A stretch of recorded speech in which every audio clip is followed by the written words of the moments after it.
Assalamualaikum warahmatullahi wabarakatuh. Perkenalkan, nama saya Salma Nabila Al-Jahra dengan nomor induk mahasiswa 12021000061. Di sini saya akan menjelaskan tentang pengertian belajar, perbedaan macam-macam teori belajar, dan menjelaskan implementasi belajar pada pembelajaran anak usia dini. Namun sebelum itu kita yel-yel terlebih dahulu yuk agar kita semangat. 1, 2, 3. Anak piaud, ceria, ceria, ceria. Karakter anak piaud, pintar, kreatif, dan ceria. Mana semangatmu? Ini semangatku. Semangat dung dung ting ting, semangat ding ding ah. Semangat dung dung ting ting, semangat ding ding ah. Semangat dung dung ting ting, semangat dung dung ding ding ding ding. Halo teman-teman, di sini saya akan memenuhi tugas konsep dasar pendidikan Islam anak usia dini yang terdiri dari 1. Pengertian belajar, 2. Membedakan macam-macam teori belajar, 3. Menjelaskan implementasi teori belajar pada pembelajaran anak usia dini. Kalian tahu tidak apa yang sudah saya sebutkan? Kalau belum tahu, yuk kita simak video berikut ini. Pengertian belajar. Belajar adalah suatu proses atau upaya yang dilakukan setiap individu untuk mendapatkan perubahan tingkah laku baik secara pengetahuan, keterampilan, sikap, dan nilai positif sebagai pengalaman dari berbagai materi yang telah dipelajari. Selanjutnya, macam-macam teori. Macam-macam teori terbagi menjadi 4. 1. Teori belajar behavioristik. 2. Teori belajar kognitif. 3. Teori belajar humanistik. 4. Teori belajar konstruktivistik. Teori belajar behavioristik. Teori belajar behavioristik ialah suatu teori yang fokus pada hasil yang bisa diukur serta dilihat, supaya tingkah laku yang diharapkan bisa jadi rutinitas. Dibutuhkan pemakaian perulang serta kursus. Teori ini dicetuskan oleh Geek serta Berliner tentang pergantian perilaku, jadi hasil dari pengalaman memakai mode stimulus dan tanggapan. Penerapan behavioristik. 1. Dengan menentukan tujuan dan indeks pembelajaran. 2. Dengan menentukan materi yang akan dipelajari. 3. Dengan menyiapkan materi pembelajaran. 4. Dengan memberikan stimulasi yang berulang-ulang. 5. Dengan memberikan penguatan. Contoh behavioristik. Pada peserta didik yang belum dapat melakukan cara pembuatan larutan bubur kertas sebagaimana yang sudah diajarkan oleh seorang pendidiknya.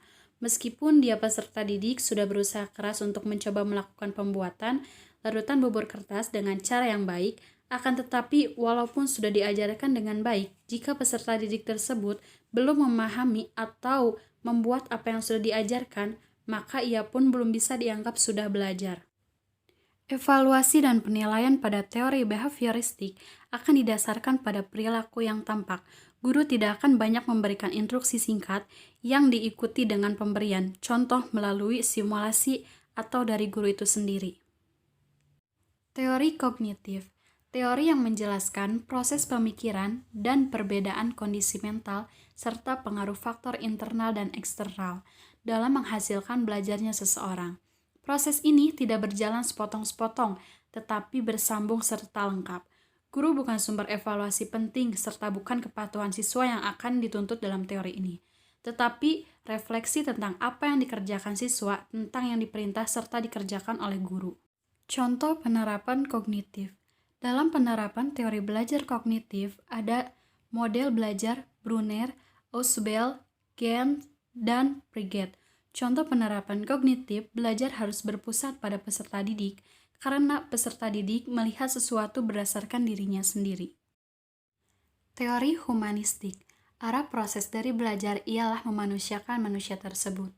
Proses belajar akan dipandang sukses saat belajar sudah bisa mengerti lingkungan dan dirinya, serta berupaya untuk sampai manifestasi diri dengan lebih baik. Teori ini akan ambil pemikiran dari aktor belajar, serta tidak dari pengamat. Guru bertindak jadi fasilitator untuk memberi motivasi serta kesadaran tentang arti kehidupan pada siswa. Aktor penting dalam teori ini ialah siswa yang bisa memaknai proses pengalaman belajarnya dengan dirinya sendiri. Penerapan teori humanistik. 1. Menentukan tujuan-tujuan pembelajaran. 2. Menentukan materi-materi pembelajaran. 3. Mengidentifikasi kemampuan awal dari peserta didik atau siswa. 4. Mengidentifikasi topik-topik pembelajaran yang memungkinkan akan melibatkan siswa untuk belajar secara aktif. 5. Merancang fasilitas belajar seperti lingkungan dan media-media pembelajaran. Teori konstruktivistik. Teori belajar konstruktivistik yang mengatakan jika persoalan ditampilkan dari pancingan dengan internal, ada sebab juga berdasar pengetahuan yang direkonstruksi sendiri oleh beberapa siswa sedikit demi sedikit, serta hasilnya memperluas lewat kerangka yang hanya sebatas serta tidak hadir dengan datang. Teori ini disimpulkan jadi usaha untuk membuat formasi hidup yang berbudaya kekinian. Penerapan konstruktivistik. Pembelajaran konstruktivistik ada 3 pola pembelajaran, yaitu pembelajaran kooperatif, pembelajaran berbasis proyek, pembelajaran penemuan atau discovery.